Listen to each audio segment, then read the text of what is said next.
মায়ের রান্নাঘরে সকলকে স্বাগত। আজকে রান্না করেছি কাতলা মাছের মাথা দিয়ে পুঁই শাক। এত মজা হয়েছে তরকারিটা, আপনারা না রান্না করে খেলে বুঝতে পারবেন না। এত মজার ঠেলায় তরকারিটা আমি আবার রান্না করতেছি।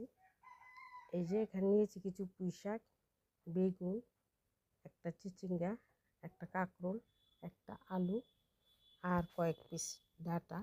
এই যে ডাঁটাটা আমি একটু ভাপিয়ে নেব, সুন্দর করে সেদ্ধ করে নেব আর কি। এখন সব কিছু ধুয়ে আমি রেডি করে নেব। হ্যালো বিয়স, আসসালামু আলাইকুম। কেমন আছেন সকলে? নিশ্চয়ই ভালো আছেন। আমি আলহামদুলিল্লাহ ভালো আছি।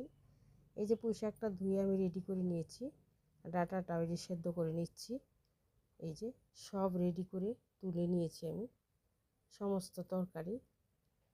এখন এই যে মাছের মাথাটাও রেডি করে নিয়েছি, সুন্দর করে ধুয়ে একদম রেডি। সব কিছু এখানে মশলাটা রেডি করে নিয়েছি একটু পেঁয়াজ কুচি। এখন শুধু রান্নার পালা, রান্না করব। সুন্দর করে মাছটা আমি কষিয়ে নেব। এই যে কড়াইয়ে দিয়ে দিয়েছি তেল, দেব পেঁয়াজ। একদম মায়ের হাতের মতো রান্নাটা হবে আজকে, আর খেতে তো সেরকম লেভেলের মজা। একদম কি বলবো, আপনার অবশ্যই ট্রাই করে দেখবেন। পুঁই শাক বলতে তো একদম অজ্ঞান। পুঁই শাকের ঘ্রাণটা এত ভালো লাগে আমার, কি বলবো। আমি পুঁই শাক সেদ্ধ করে খেয়ে ফেলতে পারি, এত ভালো লাগে। আপনারা রান্না করে খেয়ে অবশ্যই কমেন্টে আমাকে জানাবেন কেমন হয়েছে। এই যে মাথাটা সুন্দর করে কষিয়ে নিচ্ছি আমি। এখন এটাতে আমি দিয়ে দেব তরকারিটা, দিয়ে ভালো করে কষিয়ে নেব।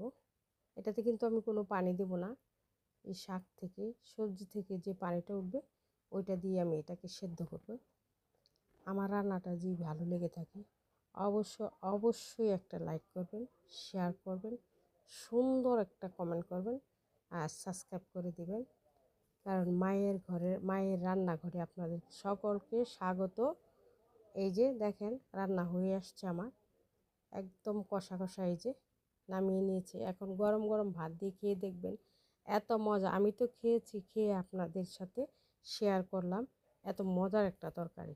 আল্লাহ হাফেজ।